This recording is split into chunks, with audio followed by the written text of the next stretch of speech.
Gwen Walz, the cool-headed, ultra-competent political spouse. In 2006, during his first campaign for Congress, Tim Walz was scheduled to speak at a fundraising dinner in his hometown, Mankato, Minnesota. At the time, he was a political unknown in a tightly contested race against a six-term incumbent. The dinner was a chance to stump in front of his local district of the Minnesota Democratic Farmer Labor Party and to bolster his campaign coffers. There was only one problem. Walz had laryngitis. As guests loaded up plates with food, they were surprised to see someone else take the stage. Gwen Walz, Tim Walz's wife. She was used to speaking in front of a crowd. Like her husband, Gwen Walz had been a public school teacher for more than a decade.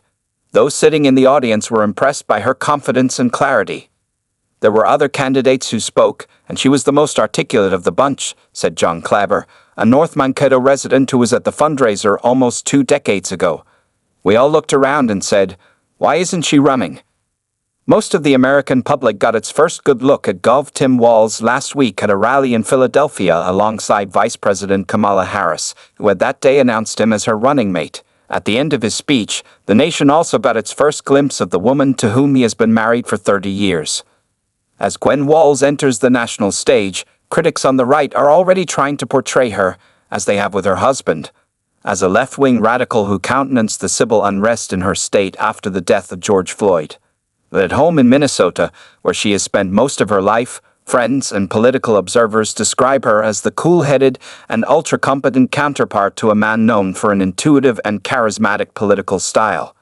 "We have always worked as a partnership," Gwen Walz, 58, said on the Self-Improvement podcast, "What if it works last month?" later adding, "We are still one another's closest advisors." She did not comment for this article. The first gubernatorial spouse in Minnesota to keep an office in the state capital, Walz regularly advises her husband and has used her platform to advance policy initiatives, most significantly around offering college degree programs to inmates. A package deal. "When you get Tim, you get Gwen," said Clabber, who worked with Gwen Walz in the Mankato School District for more than a decade.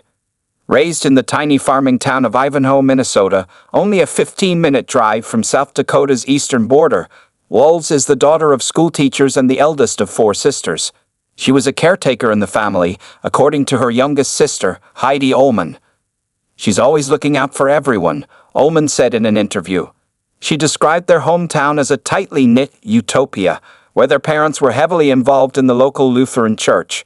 At 85, Walz's mother is still the church organist. Walz stayed nearby for college. After getting degrees from Gustavus Adolphus College, a small liberal arts school in southern Minnesota, and Minnesota State University in Mankato, Walz moved to Alliance, Nebraska, to teach English. There, she met Tim Walz, who taught 9th grade geography at the same school. On their first date, Tim Walz took her to see Falling Down, the 1993 Michael Douglas movie about an aggrieved white man having a nervous breakdown in Los Angeles. In a 2019 profile in the Star Tribune, Gwen Walz said she rebuffed a kiss afterward, to which Tim Walz responded, "That's fine, but you should know I'm going to marry you." They were married the next year and soon moved back to Minnesota, taking jobs at Mankato West High School, where she taught English and he taught social studies. The Walzes were perceived by students as a single unit, so much so that taking classes with both of them gained a nickname, Walz Homeschool. Former students remember her as demanding but fair. According to several former students, Walz required her class to use color-coded notebooks to keep track of the coursework, which included classics such as Walden, Our Town, and Beowulf. One former student, Nicole Grainswick, 41, remembered complaining to Walz that she graded much harder than Tim Walz. "I can't be like the Easter Bunny, hopping around handing out A's like my husband does." Grainswick recalled Walz as responding. Megan Holleran edited the school's newspaper, The West Side Story, and said Walz, the faculty advisor, was an encouraging figure who respected the staff's editorial independence. Holleran recalled writing an editorial about what she argued were unthinking displays of nationalism in the months after September 11, 2001. Part of a wide range of perspectives the paper published on the American response to the terrorist attacks. "She didn't dictate around and she advised," Holleran, 41, said. and she really saw the potential in giving us those responsibilities.